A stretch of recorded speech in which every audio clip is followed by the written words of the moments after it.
And I am telling you, I'm not going anywhere because I like doing the podcast for you. Here's all your pop culture goodness right as we enter the weekend. By the way, it's Father's Day weekend.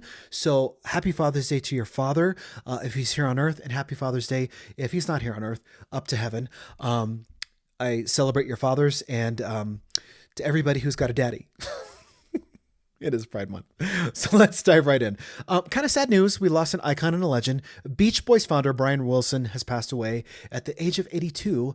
No word on cause of death, but he was diagnosed with dementia and he was placed in a conservatorship last year. So I think complications from dementia might have what happened, but they'll probably find out more details. But that's kind of sad. Let's move on to something a little bit more interesting. I call a spade a spade. To me, when people act a certain way and they act a fool, I'm just going to say what it is. To me, Elon Musk and Donald Trump were kind of back and forth like Real Housewives. And just like Real Housewives, when Andy Cohen reunites them for the Bravo reunion special, they become friends and they make amends. And guess what's happened? The bromance is back on between Elon and Donald Trump, President Trump. At least kind of. Elon Musk said some of his tweets about President Trump went too far. Trump is also no longer threatening to cancel his government contracts. So you get more bees with honey than you do with vinegar. That's what a saying that they used to say in the South. Britney Spears went off on two of her exes on Instagram, unnamed, by the way. She called them, quote, effing and complete a-holes. And she said she liked their dogs more than she liked their exes. She didn't name the exes. And she deleted the post soon after. So I have to imagine she's talking about the big loser that we know, Kevin Federline, her baby daddy. And also I think she's probably talking about her recent husband, ex, Sam Asghari. She said, hopefully you find, and she said this a while ago on Instagram, you know, because he was talking about being an actor and how hard he had to work to prove himself because he was Britney Spears' boyfriend. And she goes, well, hopefully he doesn't spend too much time playing video games like he did with me. So I think she was kind of teasing the waters that she didn't like him. So I don't know. Hell hath no fury like a woman scorned, right? Miley Cyrus says she lost the lead in the animated film Hotel Transylvania because she bought Liam Hemsworth, her husband at the time, a penis cake for his birthday. Selena Gomez ended up with that part, and it worked out perfectly for her because those movies are great. I could see Miley Cyrus doing the daughter, but Selena Gomez did a great job. This is really cool if you're into Stranger Things. The animated Stranger Things spinoff called Tales from 85 will air sometime next year on Netflix. It takes place between seasons 2 and 3 of the original series. So I don't know if it's going to have the characters or maybe some new characters, but Netflix does animation series really, really well. I love He-Man. I love the Castlevania series. Just really, really good stuff. A music producer says that Eminem and Mariah Carey, the feud that they had, remember when she wrote that song, Why Are You So Obsessed With Me? And she's like, oh. What a great song that was. And what a great feud because she imitated him in the music video. Anyway, a producer says that feud began when Eminem asked Mariah to play his mother in the movie 8 Mile. Mariah, just so you know, is only 4 years older than Eminem, and she was completely insulted.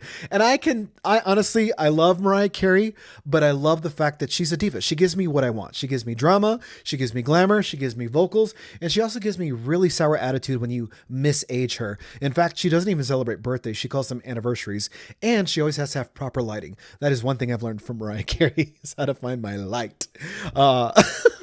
It's just so funny to me. And so Mariah Carey. By the way, her new single is freaking awesome. Anderson .Paak worked with her on it, and it's just like this old school vibe. Really, really good.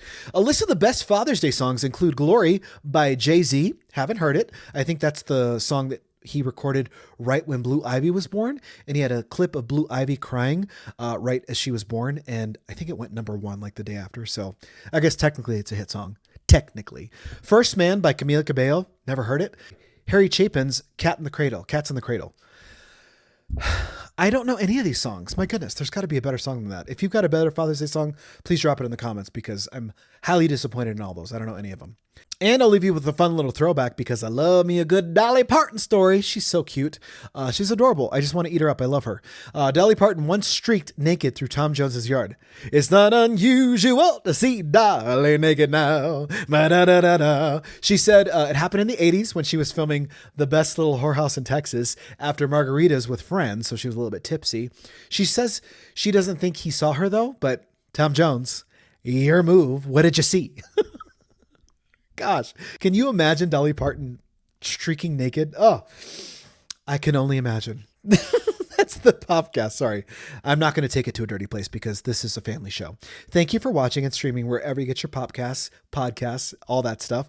BobbyAdon.com for all my links. I really appreciate you supporting me. And I have to leave you with a quick message from my sponsor, CS Custom Blinds, family owned and operated right here in our community. Wonderful community for 15 plus years.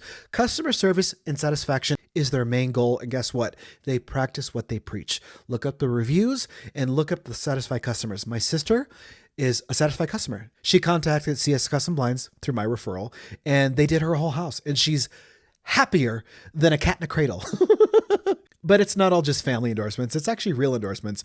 From beginning to end, when they do a quote to the install to after, they want to take care of their customers because that's how they thrive. And they work with American-made products, which means for you that you get the best quality products at the best price. They control what they sell, so they're only selling you the good stuff. And guess what? If you're talking about blinds, shutters, shades, or even exteriors, they've got options for everything. Anything you can imagine, they can make happen in a reality. And if you're worried about budget, don't be. They do offer 0% financing options. And you can't forget about your military discounts because we love the people who serve this country and we want to take care of them. I should say my friends at CS Custom Blinds do, Bree and Pete. Call today for a free home estimate, 719-344-2799, or visit them online at cscustomblinds.com. I'm going to give you that jingle one more time because I love singing it. It's CS Custom Blinds, Colorado own for your Colorado home. Yay. That was a little bit Mariah Carey. Have a wonderful weekend.